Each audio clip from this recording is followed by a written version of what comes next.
Salve, salve galera, eu tô aqui hoje pra falar com vocês sobre um pedido que chegou até o meu Instagram. Exatamente, chegou ao meu Instagram, que é uma rede social de maior uso no Brasil, né? Então, chegou um pedido pra eu falar sobre o filme da Petra Costa, Democracia em Vestígio.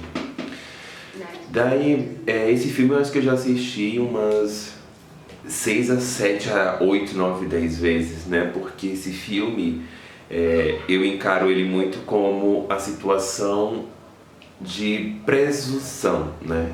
De pré-anúncio, né? Do que está acontecendo no Brasil nesse momento. A Petra, né? Nesse filme que ela propôs para a Netflix, ela traz um questionamento super importante, que é o que diversos livros de história não conseguiu ao longo do tempo deixar claro, né, dessa formação estrutural política brasileira do século 20 e 21. E tudo isso faz com que a gente que olha e vê cinema começar a se questionar de qual é o melhor recorte, ou então de como que se faz o melhor recorte em uma condição e apresentação sócio-histórica de um fato, né, teórico super importante, que são as alianças partidárias, que são os partidos políticos, que são a política, que é a política brasileira, né? Esse bastidor que a Petra construiu nesse filme deixa muito claro que nos próximos 30 anos de Brasil, a esquerda brasileira não retornará por conta exatamente de uma estrutura que ela permeou, né? Ela mesmo criou esse espaço, né? Uma das cenas que sobe, né, a Dilma após a eleição junto com o Michel Temer do MDB, é uma cena muito forte, porque é uma cena onde a estrutura partido PT, junto com a estrutura condição política esquerda, faz uma aliança sem perguntar ao povo se existe a necessidade dessa aliança, né? E quando isso acontece, automaticamente o meu cérebro faz uma interligação com o discurso do Mano Brown, né? Que ele fala, o PT precisa voltar ao povo.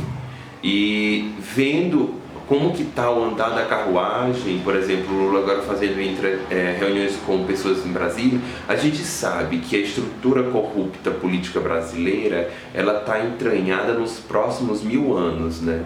Porque vai vir o pai, vai vir um neto, vai vir um tio, vai vir um diabo a quatro para continuar esse inferno corrupto que é esse espaço político brasileiro.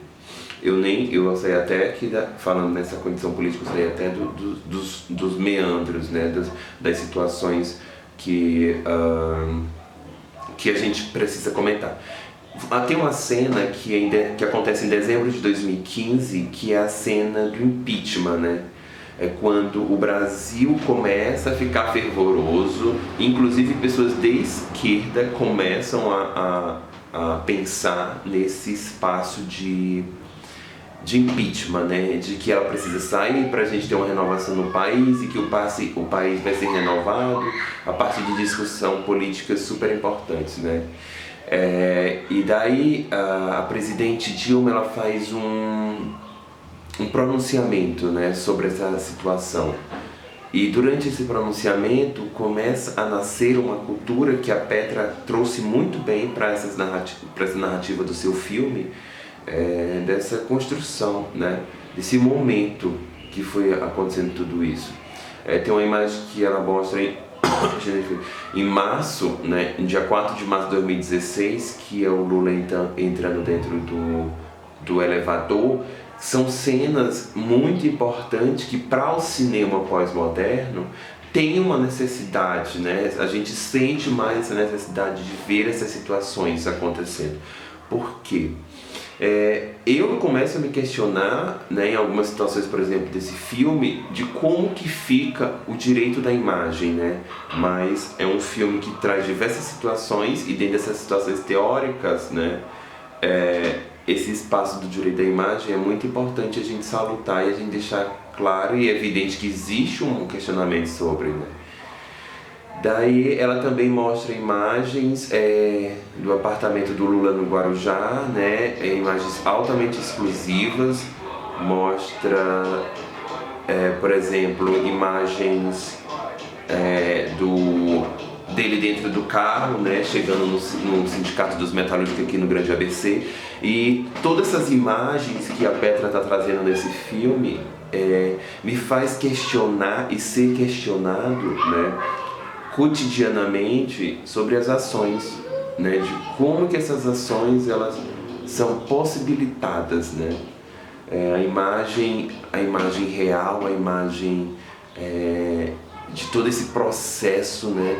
Eu acho que até a primeira vez para alguns jovens, para alguns adultos, então, para alguns senhores que viram esse filme, por exemplo, entrar no Palácio do Planalto, né? No salão do palácio, na sala do presidente, né? Do Palácio da Alvorada, de ver toda essa situação, de ver o Lula falando no celular enquanto o segurança está mais afastado, de ver essa estrutura, né? O cinema, diferente da política, diferente do serviço social, diferente de qualquer situação construída pela necessidade social, o cinema ele não foi só construído pela necessidade social, ele foi construído para a criação de narrativas visuais, é muito diferente, não tem um poder político nessa construção de cinema, não tem mesmo, tem um poder de experimento, o experimento que atinge as construções sociais, que atinge as relações de poder, que atinge as relações teóricas, mas ele não tem nenhuma obrigação de ser político. O cinema ele tem uma obrigação de ser experimento e construtor de narrativas impessoais, pessoais, parciais ou não, né? A partir daí é que a gente começa a pensar essa relação. Ela também mostra um diálogo do Lula, né, com a Dilma através de uma chamada de telefone que foi exposta, né, que foi colocada à tona no país. Enfim, esse primeiro momento, a Petra me deixa claro de que existe uma narrativa democrática na construção do seu olhar, né? A partir do olhar da cineasta, a gente consegue perceber que existe um processo democrático, né? Agora, o carro da coleta de óleo passa aqui.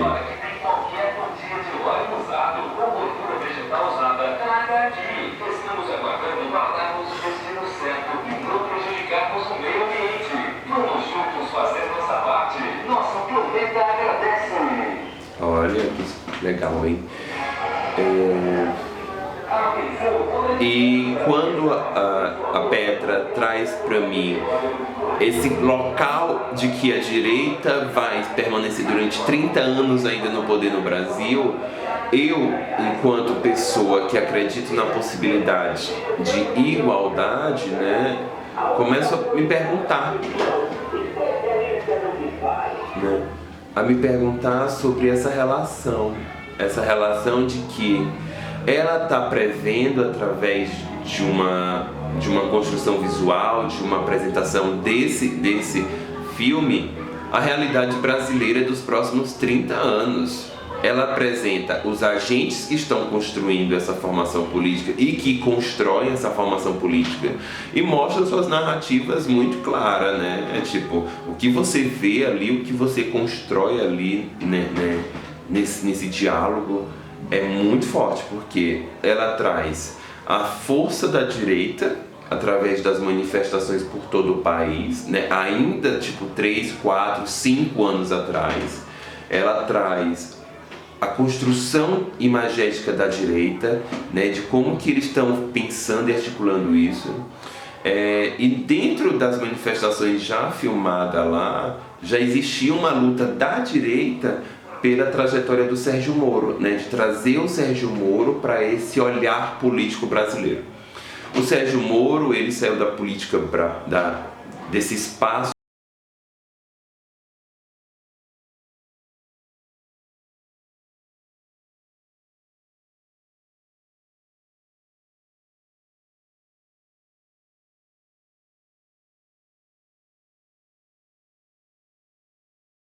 situação que a política colocou ele num local muito triste. Mas tudo isso, né, que faz essa narrativa do Sérgio Moro é exatamente a perpetuação de uma continuidade de governo que foi pautado nisso, né? Agora a gente está vendo a indicação ao Superior Tribunal Federal, né? A gente está vendo que vai ser indicado e que está tendo uma briga ali interna de meio que de confrontos, né? De saber se vai para a sabatina, se ele vai tomar posse, se o presidente tem voz ou não. Fica nessas narrativas de discurso, né? E eu vi um jornalista nordestino falando o seguinte, ele falou: para que essa CPI? Vocês estão enrolando, o povo está passando fome e vocês não olham para o povo, né? O jornalista da TV Piauí, eu não me recordo o nome dele mesmo, mas peço até perdão aqui, mas é uma fala muito interessante que ficou na minha cabeça. A CPI é uma construção parlamentar, né? Ela existe e ela tem que existir mesmo, essa continuidade tem que existir. O problema é que virou business no Brasil, né? A comunicação, a narrativa da comunicação, a mass media, a comunicação de massa, que é construída não só pela Rede Globo, mas pela Record, mas pela Bandeirantes, mas pela Rede Meio Norte do Nordeste, mas pela Verdes Mares de Fortaleza. Todas essas empresas que estão enraizadas no território brasileiro fazem parte de uma relação de grande massa, né, de comunicação de grande massa. Daí cria-se narrativas, né? E dentro dessa relação esquerda-caviar, que existe muito no Brasil, e esquerda, e essa narração, como que eu posso dizer, da direita, faz com que o brasileiro seja esquecido. E essa narrativa do filme, ela traz muito claro, historicamente, pontualmente, de como funciona cada espaço de condição aí de setor social ou não. Não é uma obrigação do cinema ser político, não é uma obrigação do cinema ser democrático, não é a obrigação